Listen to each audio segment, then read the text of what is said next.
ये कहानी राजस्थान के कोटा शहर की एक भूतिया हवेली के बारे में है। ये हवेली राजा महाराजा के समय में बनाई हुई थी, लेकिन पिछले 18 सालों से इस हवेली में आज तक कोई भी रहने के लिए नहीं आया था। इच्छा होने पर भी इस हवेली में कोई भी नहीं रह पा रहा था, क्योंकि लोगों का कहना थी कि इस हवेली में भूत प्रेत का साया है।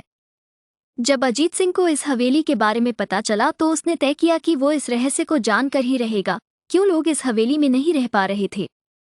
उसने मजबूत इच्छा शक्ति से हवेली में रहने की पूरी तैयारी कर ली।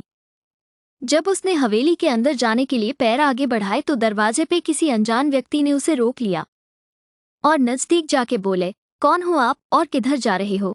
अजित सिंह ने जवाब देने के बजाय उसने सामने सवाल किया, जी आप कौन? मेरा नाम अर्जुन सिंह है और मैं यही पास में ही रहता हूँ। अजित सिंह ने कहा, ओह अच्छा, मैंने सुना है कि यह एक भूतिया हवेली है और यहाँ कोई नहीं आ पाता है, इसलिए मैं इस हवेली में एक दिन रुकने का फैसला किया है। अर्जुन सिंह ने कहा, जी हाँ, आपने सही सुना है और आप भी अंदर मत जाइए, मेरी माने तो आप भी वापस लौट जाइए, यहाँ बहुत खतरा है। ये सुनकर अजीत सिंह खुश हो गया, जैसे उन्हें कोई लॉटरी लग गई हो। अर्जुन ने उसकी खुशी को देखकर बोला, आप क्यों खुश हो रहे हो? आपको तो भूत का नाम सुनकर डर लगना चाहिए। शायद आपको पता नहीं होगा कि मैं भूत प्रेत में काफी दिलचस्पी रखता हूँ। अगर इस हवेली में भूत है तो मैं अंदर जरूर जाऊंगा और सारी सच्चाई का पता भी लगाऊंगा। इतना कहकर अजीत सिंह उस हवेली में चले गए। अंदर जाके अजित ने अपनी बैग को साइड में रखा और हवेली के चारों ओर देखने लगा। सारे रूम भी चेक कर लिए। बाद में ड्राइंग रूम में आके सोफे पर बैठ गया। उसने वहां बैठकर दारू के 2-4 पैक भी पिए। वहीं अचानक उस रूम में लाइट का एक बल्ब चालू बंद होने लगी, लेकिन अजीत ने उस पर ध्यान नहीं दिया। थोड़ी देर बाद दूसरा बल्ब चालू बंद होने लगा, फिर तो हवेली की सारी लाइट चालू बंद होने लगी। ये सब देखकर अजीत अपनी जगह पे खड़ा हो गया और संपूर्ण सावचेत हो गया। अचानक उसके सामने एक छोटा टेबल हवा में उड़ने लगा, करीबन 6 फुट हवा में ऊपर जाके गोल गोल घूमने लगा और बाद में अजीत की ओर तेजी से आने लगा। अजित ने तुरंत ही अपनी जगह बदल दी और दूसरी ओर चला गया और वो टेबल वहीं जाके गिरा जहां अजित खड़ा था। अजीत कुछ समझ पाता उतने में सोफे की शीट उसकी ओर आने लगी। वो जल्द खड़ा हो गया और छलांग लगा के दूसरी ओर कूद गया, जिसके कारण सोफा दीवार को टकराया और अजीत बच गया। अचानक सब कुछ शांत हो गया। अजित ने चारों ओर सतर्कता से देखा और बड़ी आवाज में बोला, तुम जो भी हो सामने आकर के बात करो। वहीं एक बड़ी परछाई उसके सामने आई। अजित ने उस परछाई को देखकर बोला, कौन हो तुम और क्यों मुझे मारना चाहते हो? परछाई, तुम्हारी भूल के कारण। अजित, मेरी भूल?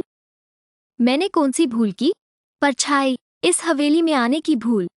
मैं किसी को भी इस हवेली में खुश नहीं देख सकता। अजित, लेकिन क्यों? वो परछाई ने जवाब दिया, आज से 18 साल पहले इस हवेली के मालिक ने मुझे यहीं पे ही मार डाला था। मेरी कोई गलती भी नहीं थी। इस कारण की वजह से मेरी आत्मा इस हवेली में भटकती रहती है। मैं किसी को भी इस हवेली में नहीं रहने दूंगा, क्योंकि इस हवेली में मेरा खून हुआ था। इस हवेली में जो भी रहने के लिए आएगा उसकी मौत होगी। अजित ने कहा, मैं तुम्हें अपने असली रूप में देखना चाहता हूँ। तुम्हें मारने से पहले मैं तेरी यह इच्छा अवश्य पूरी करूंगा। और उस परछाई ने एक भयानक दरमियाना रूप ले लिया। उसका चेहरा इतना भयानक था कि अजीत भी एक क्षण के लिए डर गया था, लेकिन दूसरी ही क्षण में उसने अपने आप पर काबू पा लिया। बाद में इसने अपनी जेब में से सफेद पाउडर निकाला और उस भूत के पर फेंक दिया। भूत के पर पाउडर पड़ते ही वो जलने लग गया। बड़ी बड़ी ज्वाला उठने लगी। वो बहुत जोर जोर से चिल्लाने लगा और बाद में पूरी तरह से जल गया। उसके बाद अजीत ने चैन से सांस लिया और वहीं पर सो गया। दूसरे दिन सुबह जब अजीत को सही सलामत हवेली से बाहर आते देख अर्जुन को आश्चर्य हुआ। अर्जुन ने अजित से पूछा, तुम कैसे जिंदा हो? जब अजीत ने अर्जुन को कल रात को घटी घटना को पूरी तरह से बताया और बोला, अब ये हवेली भूतिया हवेली नहीं रही। दोस्तों, आपको ये कहानी कैसी लगी प्लीज हमें कमेंट करके जरूर बताएं। हमारी और भी कहानियां पढ़ने के लिए हमें फॉलो करें।